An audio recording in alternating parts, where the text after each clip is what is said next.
क्या आप IAS की तैयारी कर रहे हैं और कोचिंग इंस्टीट्यूट्स को 2.5 लाख तक की फीस नहीं पे करना चाहते? अगर हाँ, तो 22,500 रुपए में घर बैठ के StudyIQ के पेनड्राइव कोर्स के साथ आप IAS की तैयारी कर सकते हैं।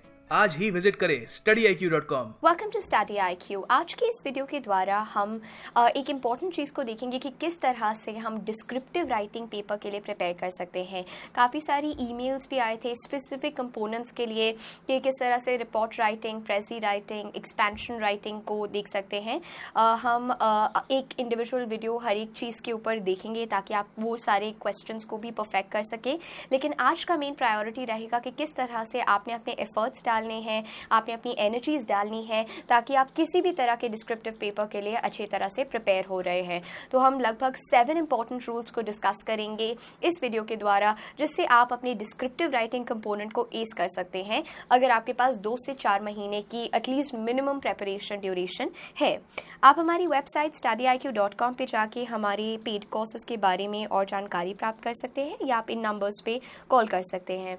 आप हमारे को फाउंडर को इंस्टाग्राम पे टायरलेस सोल के नाम से फॉलो कर सकते हैं या डॉक्टर गौरव गर्ग ढूंढकर आप उन्हें इंस्टाग्राम पे फॉलो कर सकते हैं। आप इस फेसबुक लिंक के द्वारा इस पर्टिकुलर वीडियो की PDF या अन्य इंपॉर्टेंट पोस्ट जो आपके इंग्लिश से रिलेटेड है, करंट अफेयर से रिलेटेड है, उन्हें भी देख सकते हैं। So how to prepare for descriptive writing paper. और ये जो पूरी वीडियो है ये 2 भागों में डिवाइडेड है। सबसे पहले हम देख रहे हैं कि कौन से कॉमन चीज़ें हैं जो आपके डिस्क्रिप्टिव राइटिंग पेपर का पार्ट होती हैं, और दूसरे भाग में हम देख रहे हैं क्विकली कि क्या आपकी स्ट्रैटेजी रहनी चाहिए ताकि आप अच्छी तरह से डिस्क्रिप्टिव राइटिंग पेपर के लिए प्रिपेयर हो सके। राइट। सबसे पहली चीज़, डिस्क्रिप्टिव राइटिंग का जो कंपोनेंट है वो कई सारे एग्जाम्स में देखा जाता है, जैसे कि आपका सिविल सर्विसेज एप्टीट्यूड एग्जाम हो गया, सिविल सर्विसेज हो गया, आपके IAS, CAPF, IFS, PCS exams हो गए या SSC CGL हो गया, आपके प्रोबेशनरी ऑफिसर्स एग्जाम जो SBI कंडक्ट करता है उसमें भी डिस्क्रिप्टिव राइटिंग का कंपोनेंट होता है। TGT PGT एग्जाम्स जो आपके टीचिंग रिलेटेड एग्जाम्स हैं उनमें भी वो फिगर आउट करना चाहते हैं, क्योंकि राइटिंग एक बहुत ही इंपॉर्टेंट कंपोनेंट है। वो जानना चाहते हैं कि किस तरह से आप डिसाइफर कर रहे हैं इन्फॉर्मेशन को, किस तरह से आप प्रोसेस कर रहे हैं इन्फॉर्मेशन को, क्या आपका सेट ऑफ माइंड है, किस तरह की आपकी लैंग्वेज एबिलिटीज़ है। तो जो आपकी लिंग्विस्टिक एबिलिटीज़ है उन सबको गेज करने के लिए इसीलिए ऐसे मैक्सिमम एग्जाम्स में आपका डिस्क्रिप्टिव राइटिंग पेपर होता है। कैट वगैरह में भी आपका रिटन एबिलिटी टेस्ट हो जाता है, या आपका वैट जैसा बोला जाता है, या जैट के अंदर भी आपका ऐसे राइटिंग का एक कंपोनेंट आता है। तो आपका डिस्क्रिप्टिव राइटिंग हर एक एग्जाम में लगभग पूछा जाता है। अब सबसे पहली चीज़ जो आपको याद रखनी है कि डिस्क्रिप्टिव राइटिंग पेपर में क्या क्या नॉर्मली पूछा जाता है, जैसे आपके राइटिंग स्किल्स में क्या क्या पूछा जाता है और उसको प्रिपेयर करने की क्या स्ट्रैटेजी रहनी चाहिए उसे हम देखेंगे। आपके राइटिंग स्किल्स में ऐसे राइटिंग हो गया, रिपोर्ट राइटिंग हो गया, प्रेजी राइटिंग हो गया, लेटर राइटिंग हो गया, एक्सपेंशन राइटिंग हो गया, ये इंपॉर्टेंट कंपोनेंट्स है आपके जो राइटिंग स्किल्स से पूछे जाते हैं डिस्क्रिप्टिव राइटिंग सेक्शन में। तो ये एक इंपॉर्टेंट चीज़ है जो आपको याद रखना है। मैक्सिमम ये इंपॉर्टेंट राइटिंग स्किल्स है जो आपकी पूछी जाती हैं, जो आपसे पूछते हैं वो, तो आपको इन सब के फॉर्मेट्स अच्छी तरह से पता होने चाहिए। कॉम्प्रिहेंशन स्किल्स भी पूछी जाती हैं, लेकिन यहाँ पर जो कॉम्प्रिहेंशन स्किल्स हैं डिस्क्रिप्टिव इंग्लिश के पेपर में आपसे ज़्यादातर अधिकतर सब्जेक्टिव कॉम्प्रिहेंशन स्किल्स पूछी जाती हैं। मतलब आपको एक पैसेज दिया होता है और आपको क्वेश्चंस जो है सॉल्व करने हैं, लेकिन सब्जेक्टिव वे में। तो यहाँ पर जिस तरह से हम स्कूल्स में अपने या बोर्ड एग्जाम्स के लिए जब हम कॉम्प्रिहेंशन के लिए प्रैक्टिस करते थे, उसी तरह की स्किल्स एंड एबिलिटीज़ इस पर्टिकुलर कंपोनेंट के लिए यूज़ होती हैं। और ऑफ कोर्स यहाँ पर मेन फोकस रहना चाहिए कि किस तरह से आप क्लियर, कंसाइज और एब्सोल्युटली करेक्ट आंसर्स जो हैं लैंग्वेज के साथ उन्हें लिख रहे हैं। तो लैंग्वेज का जिस तरह से आप फ्रेम करेंगे वो भी चीज़ इंपॉर्टेंट हो जाती है। साथ में आपकी ग्रामर स्किल्स भी पूछे जाते हैं। कुछ नॉर्मल क्वेश्चन आते हैं, पर्टिकुलरली जो आपका कंपल्सरी इंग्लिश पेपर है सिविल सर्विसेज के लिए, उसमें आपके ग्रामर के इंपॉर्टेंट कंपोनेंट्स पूछे जाते हैं, तो उनको भी आपने अच्छी तरह से रिवाइज करना है। और वैसे भी आपकी रिटन एबिलिटीज़ को इंक्रीज करने के लिए एक 2-fold प्रोसेस है। आपको अपनी ग्रामर को इम्प्रूव करना है और वोकैबुलरी को एक्सपैंड करना है। तो ग्रामर इर्रिस्पेक्टिव आपको अपनी दोबारा से रिवाइज क्विकली देखना है कि आप सही तरह से यूज़ कर रहे हैं कि नहीं। वर्बल स्किल्स भी बहुत ज़रूरी हैं। जो दूसरा कंपोनेंट हो जाता है ये आपकी वर्ड पावर को गेज करते हैं, आपके फ्रेजल वर्ब्स को गेज करते हैं, आपकी लीगल वोकैबुलरी हो गई, आपकी वन वर्ड सब्स्टिट्यूशंस हो गए, एंटोनिम्स, सिनोनिम्स हो गए, पैरोनिम्स, होमोनिम्स हो गए, ये सारे के सारे आपसे अच्छी तरह से टेस्ट और पूछे जाते हैं। So verbal skills are equally important. तो आपने देखा कि ज़्यादातर आपके डिस्क्रिप्टिव राइटिंग पेपर में writing skills, comprehension skills, verbal skills, grammar skills, ये सारे के सारे का कंकॉक्शन पूछा जाता है। तो इन सब में आपने अच्छी तरह से अपने आप को प्रिपेयर्ड रखना है।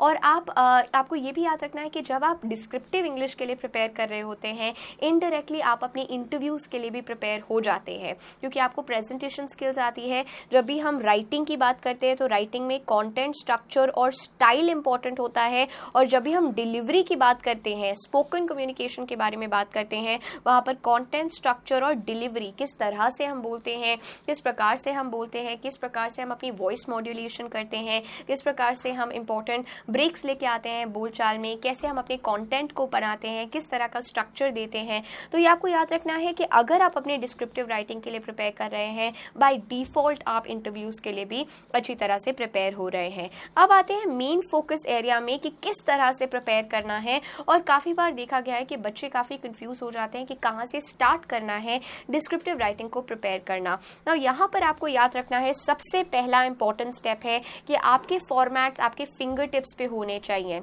अगर वो लेटर राइटिंग है, लेटर टू द एडिटर है, लेटर ऑफ कंप्लेंट है, लेटर फॉर प्लेसिंग ऑर्डर है, तो आपको हर एक तरह के लेटर्स के बारे में जानकारी पता होनी चाहिए और किस तरह का अप्रोच रहना चाहिए वो भी आपको पता होना चाहिए। तो ये चीज़ बहुत ज़रूरी है कि आपके फॉर्मेट्स आपके फिंगर टिप्स पे होने चाहिए। कोई गलती आप फॉर्मेट्स में नहीं करें, क्योंकि ये अच्छा इंप्रेशन नहीं डालता है चेकर के ऊपर। तो फॉर्मेट्स आपको अच्छी तरह से पता होने चाहिए। You need to know your formats and always make it a point that you are practising on a weekly basis. आप वीकली बेसिस पे प्रैक्टिस कर रहे हैं। अगर एवरी अल्टरनेटिव डे पे करेंगे, nothing like that will be brilliant, लेकिन हर हफ्ते एटलीस्ट मिनिमम टाइम दीजिए डिस्क्रिप्टिव राइटिंग के पेपर को, क्योंकि कई बार हम समझते हैं कि इट्स ऑप्शनल कुछ एग्जाम्स में, या कई बार हम उसे लाइटली ले लेते हैं, लेकिन ये ओवरऑल प्रेपरेशन के लिए भी बहुत ज़रूरी रहता है। अगर आप कुछ भी दिन में पढ़ रहे हैं, रात में, इवनिंग में एक हैबिट बना लीजिए कि आधे घंटे आप उसको लिख रहे हैं कि क्या क्या आपने पढ़ा। You trying to phrase that thing properly. आप पैराफ्रेज कर सकते हैं। या अगर आपने न्यूज़पेपर पढ़ा और आपको कोई एडिटोरियल बहुत अच्छा लगा, try to summarise that, try to make sure कि आप खुद के पैराफ्रेज नोट्स बना रहे हैं उनके ऊपर। That is also very important. Also try to get as much exposure as possible by writing yourself. अपने आप को, अपने अंदर की जो रिटन एबिलिटीज़ हैं उनको निकालने के लिए बहुत ज़रूरी है कि आप नर्चर करें एक तरह की रिटन हैबिट, राइट। हमें लगता है कि अरे वाह हमने पढ़ लिया है, लेकिन जब तक हम प्रैक्टिस नहीं करेंगे हमें पता नहीं चलता है कि कितनी स्पेलिंग मिस्टेक्स हम कर रहे होते हैं, कितनी ग्रामेटिकल एरर्स हम करते हैं। कई बार हम स्टार्ट तो एक टेंस में कर लेते हैं लेकिन एंड किसी और टेंस में कर रहे होते हैं, और we are therefore breaking the rule of parallelism, क्योंकि अगर आपने स्टार्ट किसी टेंस से किया है आपको फिनिश भी उसी टेंस से करना है। So you need to ensure that you are nurturing a habit of writing. That's really important. और प्रैक्टिस से आप देखेंगे कि आपने आर्ट ऑफ ब्रेविटी, कम से कम शब्दों में क्रिस्प कंसाइज लिखना मैनेज कर लिया होगा। वेल स्ट्रक्चर्ड, कंसाइज और अच्छी तरह की लैंग्वेज यूसेज आपने स्टार्ट कर दिए होंगे। सो पहली चीज़ फॉर्मेट्स को रिवाइज करना है और उन फॉर्मेट्स को डेली बेसिस पे पढ़ना है और रिटन एबिलिटी को नर्चर करना है। सेकंड इंपॉर्टेंट चीज़ क्या है, कई बार हम देखते हैं कि हम लिखते तो बहुत हैं, हम लोगों को ये लगता है कि अरे वाह हम लोगों ने आज भी प्रैक्टिस किया, नेक्स्ट वीक भी प्रैक्टिस किया, या अल्टरनेटिव डे पे भी प्रैक्टिस किया, लेकिन यहाँ पर आपको एक चीज़ जो याद रखनी है वो ये है, always try to proofread your work. आप अपने खुद के जज बनिए, try to evaluate your work. अगर आपने कुछ लिखा है उसे गो बैक रिविजिट कीजिए और आप देखेंगे कि कई ग्रामेटिकल एरर्स आप पाएंगे, कई सेंटेंस स्ट्रक्चर एरर्स आप पाएंगे, कई ऐसे एरर्स आप पाएंगे जहाँ पर language is not making any sense to you.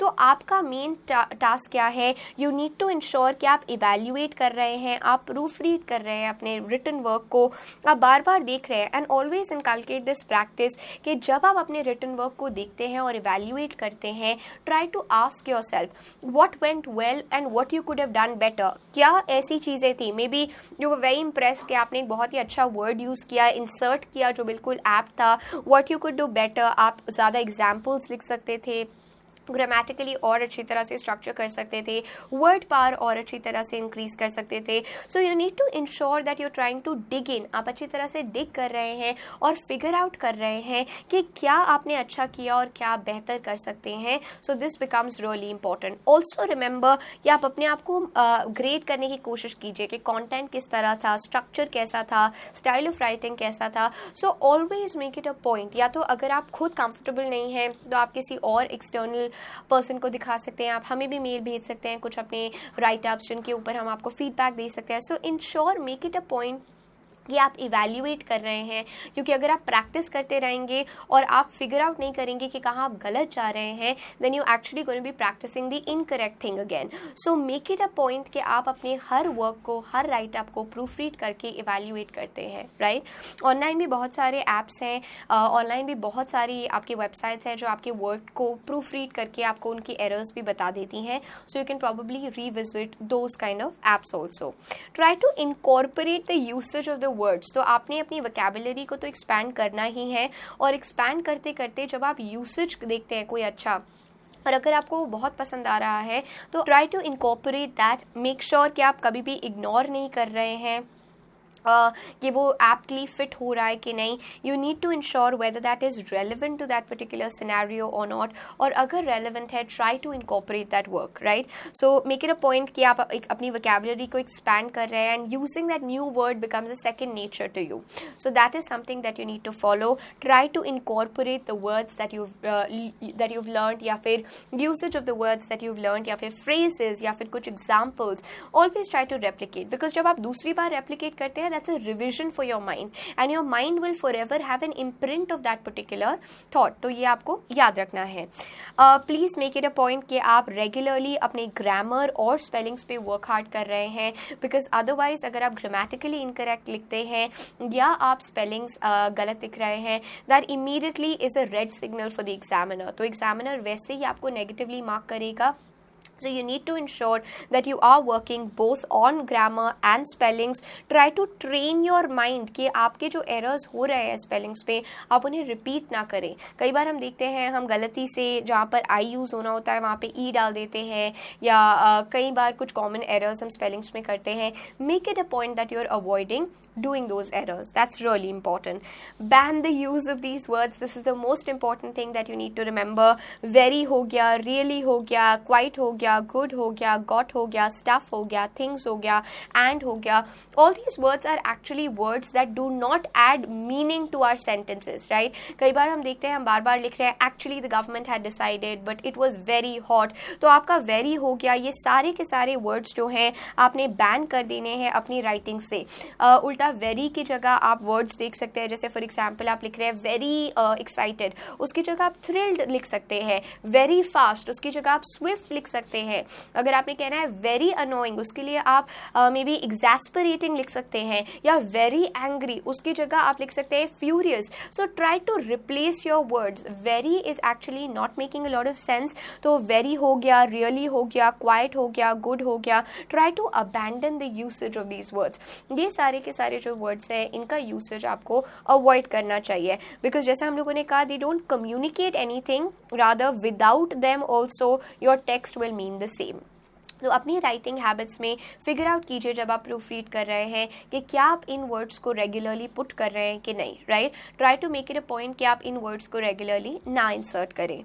Always remember, try to give precedence to active voice rather than passive voice. Passive voice हम जब रिपोर्ट राइटिंग को देखेंगे वहाँ पर of course passive voice is required, but otherwise आप जितना ज़्यादा लिख रहे हैं try to write that in active voice. That becomes really important, right. So always select active voice versus passive voice. ये चीज़ बहुत ज़्यादा ज़रूरी है.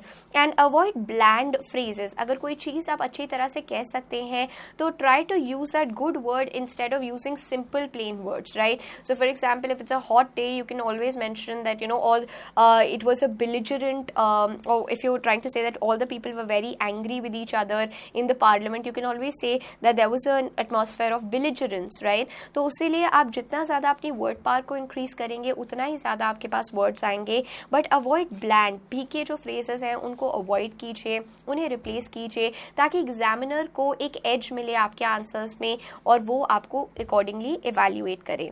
ऑफ कोर्स कमिंग सीरीज में we are going to be discussing, because काफ़ी सारे mails में उन्होंने प्रेसी और रिपोर्ट के बारे में पूछा है, तो कुछ राइटिंग स्किल्स के कंपोनेंट्स को हम इन डिटेल भी डिस्कस करेंगे कि आपकी स्ट्रैटेजी रहनी चाहिए, कि आपका फोकस एरिया होना चाहिए, but make it a point that you are following all these advices and start making a roster. आप एक प्लान बना सकते हैं, एक स्केड्यूल बना सकते हैं, जहाँ पर मे बी मॉर्निंग के 7 to 8 immediately after reading your newspaper आप राइटिंग प्रैक्टिस कर रहे हैं, या इवनिंग में may be you're practicing how to increase your descriptive writing score. Just make sure कि आप इसको अपने schedule के अंदर incorporate definitely कर रहे हैं.